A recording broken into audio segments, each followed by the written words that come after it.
Number one, Azane Kaka number one.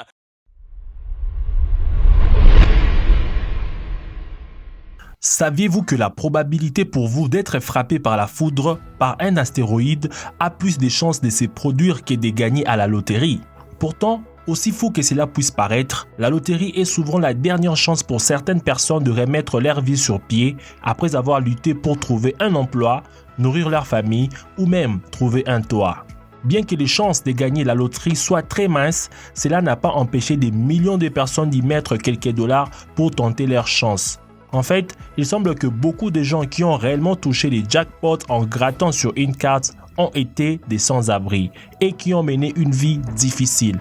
Alors, quels sont leurs récits et ce qui les a inspirés à jouer à la loterie?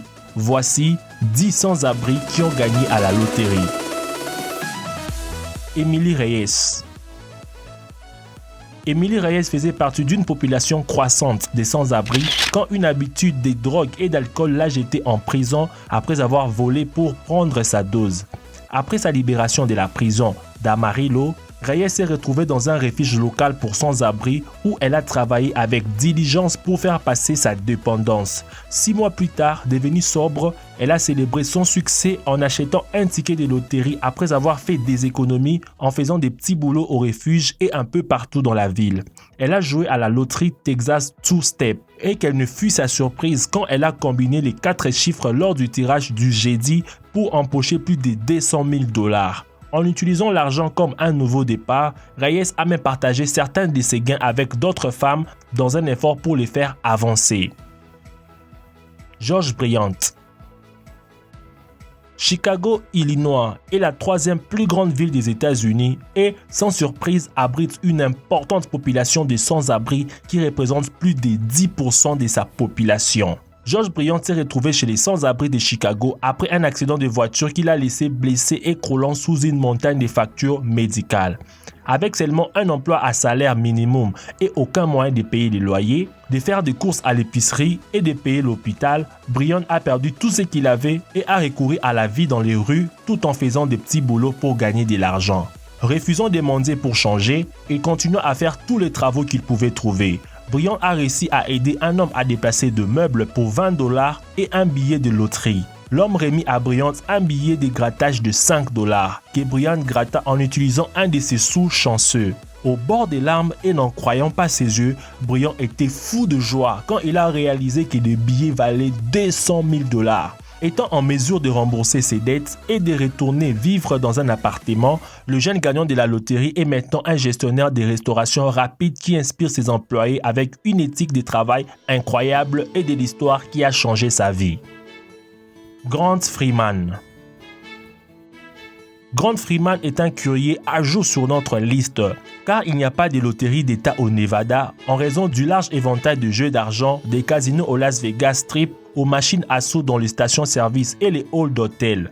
Comme tant d'autres, Freeman s'est dirigé vers Sun City avec l'espoir de gagner à la loterie et devenir riche sur des strips, mais a fini par perdre tout son argent. Sans autre choix que de vivre dans les rues, Freeman a passé la plupart de ses jours à recueillir des pièces de monnaie auprès des touristes seulement pour vider le peu qu'il avait collecté dans les machines à sous la nuit. Lassé de faire la manche parmi des dizaines d'autres SDF qui bordent des strips, Freeman partit en autostop à 64 km à l'ouest de Nipton, en Californie, où il a dépensé 2 $ en pièces sur une paire de billets des loteries Méga Millions. Nourrissant des grands espoirs, finalement la chance lui a souri quand il a gagné 8 $ sur les premiers tickets et une énorme somme de 180 000 $ sur le deuxième ticket. Après avoir tiré une leçon sur la vie à Sun City, Freeman a décidé de s'installer en Californie où il continue de jouer à la loterie de temps en temps. Darnell Stoll. Certainement pas un SDF typique. Darnell Stoll a obtenu une licence à l'université et est allé directement travailler dans l'industrie automobile en plein essor de l'Ohio. Pensant qu'il aurait toujours un emploi, il continue à mener une vie insouciante et à vivre bien au-delà de ses moyens. Au début des années 2000, Stoll a appris qu'il venait d'être remercié. Sans épargne et son dernier chèque de paye déjà dépensé, Stahl est rapidement tombé dans la dette pendant qu'il cherchait un nouvel emploi. Après avoir perdu sa voiture et sa maison, il recevait de moins en moins d'entrevues d'emploi sans aucun espoir en vue. Désespérant de trouver de l'aide et voir sa condition changer, Stahl retourna vivre chez ses parents quand il décida d'acheter un billet de loterie à une station-service à proximité un samedi soir. Il joue un jeu Rolling Cash 5 de la loterie de Loyo avec l'espoir de faire correspondre 4 chiffres pour gagner 300 €. Au lieu de cela, Stahl fit correspondre 5 nombres et gagnant le jackpot qui était fixé à plus de 100 000 $. Étant de nouveau capable d'acheter une maison et de payer ses énormes dettes, Stahl a maintenant trouvé un bon emploi et a directement commencé à faire ses économies. Vanessa Good. Bon nombre de villes partout aux États-Unis abritent des populations de sans-abri étonnamment élevées, comme c'est le cas de Richmond, la belle capitale de Virginie. Il y a 5 ans, Vanessa Good s'est retrouvée parmi près de 300 autres femmes sans abri à Richmond lorsque ses blessures au combat au Moyen-Orient l'ont rendue incapable de travailler après son service pour le pays. Souffrant du SSPT, qui veut dire syndrome de stress post-traumatique, et incapable de trouver un traitement adéquat en tant que vétéran, Good a finalement perdu son domicile et a rejoint des centaines d'autres personnes vivant dans les rues de Richmond et dans les logements supervisés. La famille de Good étant déjà en difficulté financièrement et incapable de répondre à ses besoins, ils ont arrêté de lui donner plus que ce qu'elle avait jamais imaginé. À l'approche de son anniversaire, la famille de Good a recueilli suffisamment d'argent pour lui donner quelques petits cadeaux, y compris un billet de 5 $ pour la loterie de la Virginie avec l'espoir de l'encourager et de changer sa condition. Good a gratté les meilleurs prix en espèces de 150 000 $ et s'est déplacé avec sa famille dans une maison modeste. Elle a utilisé le reste de l'argent pour aider les autres vétérans sans abri à quitter la rue et se remettre sur pied. Sean Samuel. Memphis, Tennessee, a un côté bien différent de celui de la musique et de la nourriture du Sud, alors que sa population de sans-abri continue d'augmenter. En 2014, Sean Samuel a fait l'expérience de sa première tentative lorsque lui et des centaines d'autres ont été mis à pied à la maïserie locale Cargill Corporation.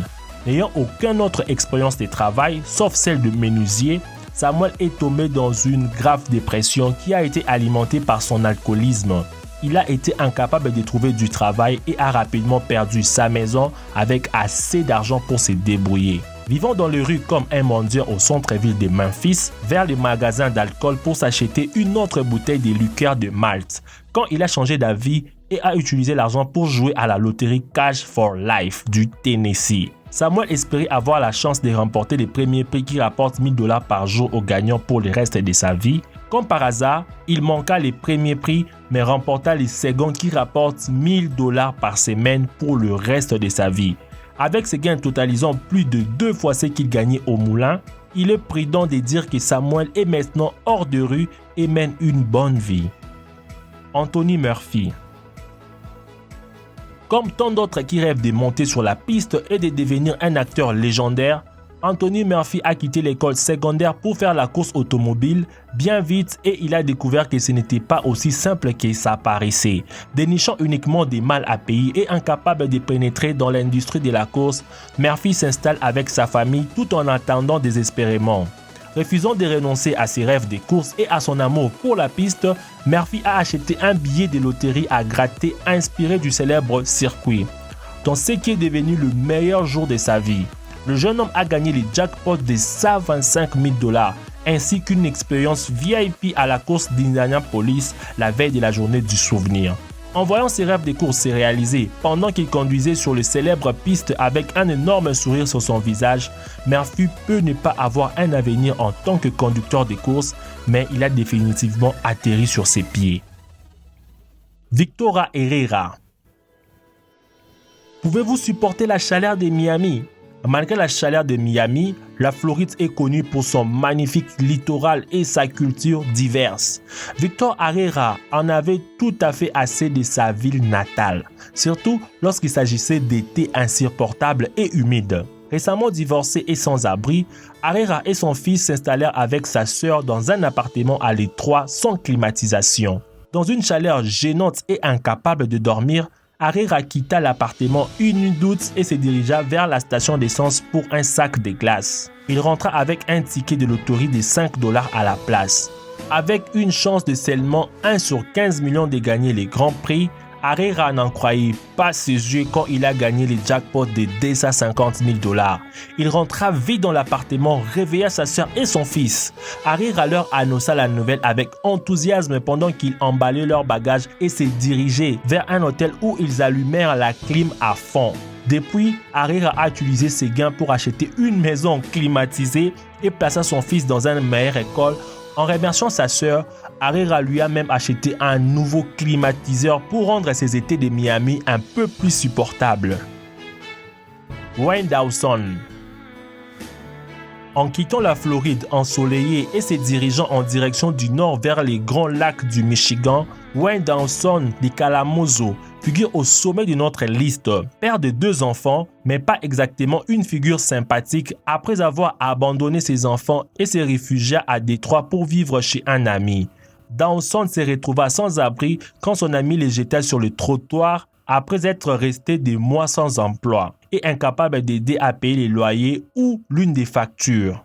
Confus d'avoir abandonné sa famille et de ne pas vouloir retourner à Kalamazoo, Dawson ne savait plus quoi faire. Finalement, trouvant un travail de laveur de vaisselle dans un restaurant local de Détroit, Dawson dépensa son premier chèque de paye sur les billets de loterie dans l'espoir de remettre sa vie sur pied. Comme par hasard, l'un des billets de Dawson correspondait au numéro des jeux Fantasy 5, qui payait un peu plus de 100 000 $. Avec son nom publié à travers l'État en tant que gagnant de la loterie, Dawson a disparu pour éviter de payer une pension alimentaire. Mais les responsables de l'application de la loi finirent par les retrouver. Après avoir épongé ses dettes, Dawson disparut une fois de plus avec très peu de choses sur la quasi-totalité de ses gains qu'il a encore aujourd'hui. Lequel de ces sans-abri trouvez-vous le plus chanceux? Dites-le moi dans les commentaires. Merci d'avoir regardé cette vidéo jusqu'à la fin. N'oubliez pas de vous abonner à la chaîne, d'activer la cloche de notification. Si cette vidéo vous a plu, n'oubliez pas de mettre un gros pouce bleu, ça me fait plaisir, et de partager la vidéo. Quant à moi, je vous dis à nous revoir demain pour une nouvelle vidéo. Ciao!